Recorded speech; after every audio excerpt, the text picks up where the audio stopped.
Late on the night of May 13th, 2008, 19-year-old Brandon Swanson called his parents after his car went into a ditch during a midnight drive home. But 47 minutes later, he vanished. This is the baffling story of a young man who walked away and was never seen again.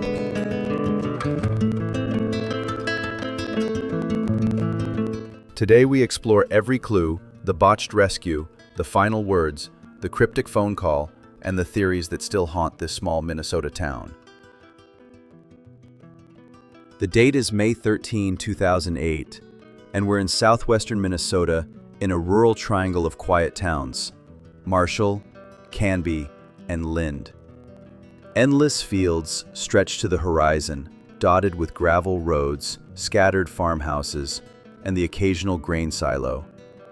It's springtime, but the nights are still cold. 19-year-old Brandon Swanson is a college student studying wind turbine technology at Minnesota West Community and Technical College in the town of Canby. He lives with his parents in Marshall, about 30 miles southeast. That evening, Brandon had been out with friends, celebrating the end of the semester. At around 11:30 p.m., he left a small gathering and got behind the wheel of his Chevy Lumina to make the short drive home. But Brandon never arrived. Shortly after 1:15 a.m., Brandon called his parents. He said he had driven his car into a ditch, but wasn't hurt. He believed he was near Lind, a small town just west of Marshall. He sounded frustrated, but calm. His parents, Brian and Annette Swanson, got in their truck and drove out to find him. They stayed on the phone with Brandon the entire time, trying to coordinate where to meet. Brandon told them he could see lights in the distance. He thought it was Lind, and he even tried flashing his car's headlights to help them locate him. But they never saw him, and he never saw them. Brandon eventually told his dad he was going to walk toward the lights in the distance, toward Lind, and asked his dad to drive there to meet him. For 47 minutes, Brandon and his dad remained on the phone while he walked. They talked about ordinary things, trying to stay calm and coordinated.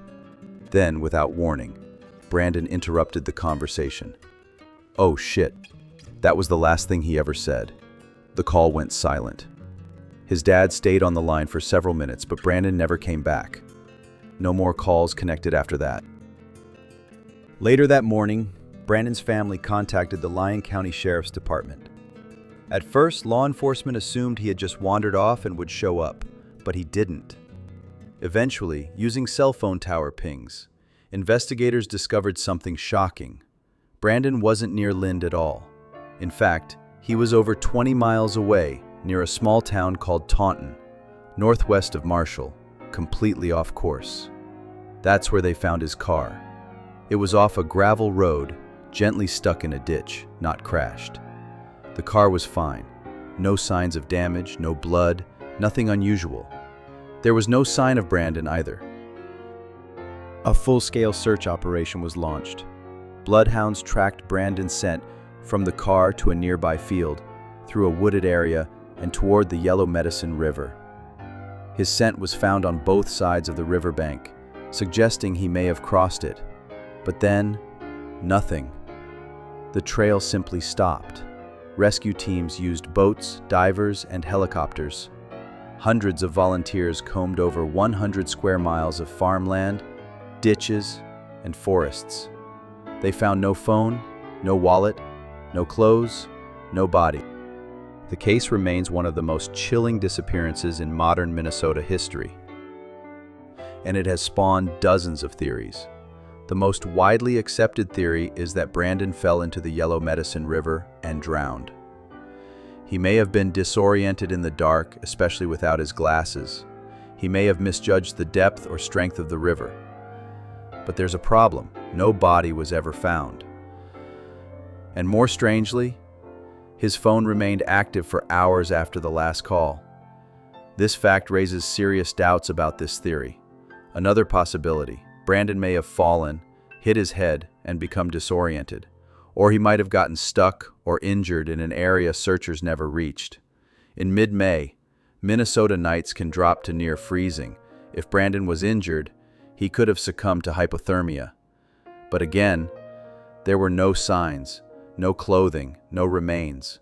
Some locals believe Brandon could have fallen into something hidden: a well, a cistern, or an abandoned building. Given how rural the area is, these hazards do exist and wouldn't be visible at night. One Redditor who grew up nearby said there were open wells in fields, not fenced off, even into the late 2000s. It's possible he fell into one, never to be found. This theory is less accepted but worth mentioning. What if Brandon encountered someone out there?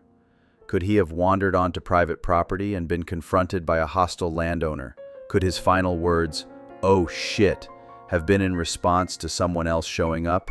Or could he have been picked up and something went wrong? To this day, there's no evidence of foul play, but the sudden silence and lack of any remains have led some to believe Brandon didn't disappear alone. Following Brandon's disappearance, his parents fought for legislative change in Minnesota.